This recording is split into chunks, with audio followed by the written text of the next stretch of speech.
Hello students, welcome to my YouTube channel. Today we will discuss the fourth chapter of our book Footprint Without Fit, which is a question of trust. इस chapter में एक locksmith होता है जिसका name होता है Horace डेनबाय। उसकी बहुत ज़्यादा गुड रेपुटेशन होती है और वो 50 इयर्स का होता है। उसकी शादी नहीं हुई होती है।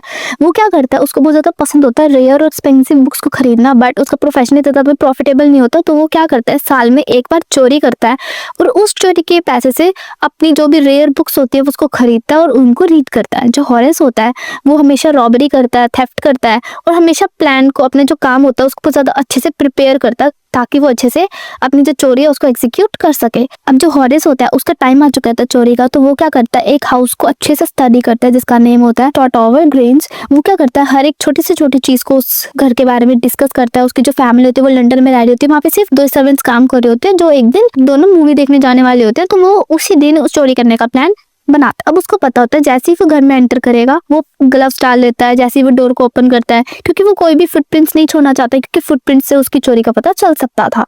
अब जैसे ही हॉरेस डेनबाय उस घर के अंदर एंटर करता है, वहाँ पे एक लिटिल डॉग होता है और उसके ऊपर नहीं भौंकता, क्योंकि जो वो होता है वो फुल प्रिपरेशन के साथ आता है, उसको उसका नाम पता होता है। जैसे ही उसको बहुत ज़्यादा पोलाइटली उसका नाम लेता है, जो डॉग होता है वो ज़्यादा शांत हो जाता है, क्योंकि ये उसको फेमिलियर सा लगता है। जैसे ही वो अंदर जाता है रूम के, वहाँ पे एक बिग फ्लावर पॉट होता है जिसके अंदर ना बहुत ज़्यादा टिकलिंग सी उसको सेंसेशन से आती है, उसको नोज को टिकल कर रही होती है, जिसकी वजह से बहुत ज़्यादा स्नीज करने लग जाता है।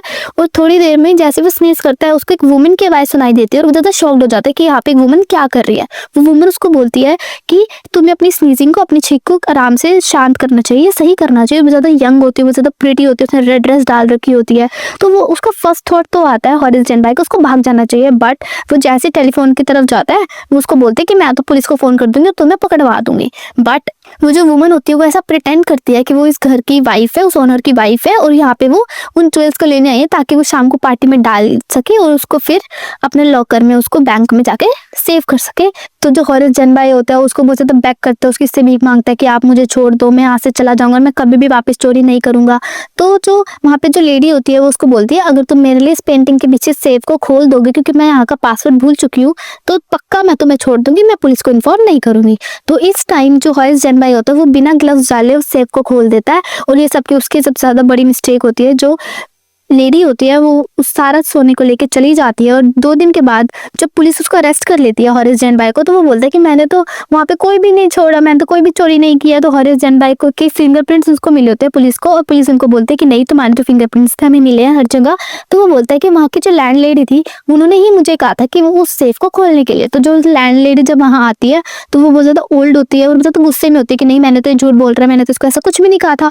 तो इस तरह जो हॉरेस डेनबाय होता है वो अरेस्ट हो जाता है और जेल में चला जाता है। जेल में जब वो प्रिजन में होता है वो सोचता है कि कैसे उस लेडी ने उसको पागल बनाया। तो जब भी वहाँ पे कोई उसको बोलता है ऑनर अमंग थीव्स, तो बहुत गुस्सा हो जाता है क्योंकि एक चोर ने एक चोर को पागल बना दिया। तो this is all about this chapter. Keep learning. Thank you for watching.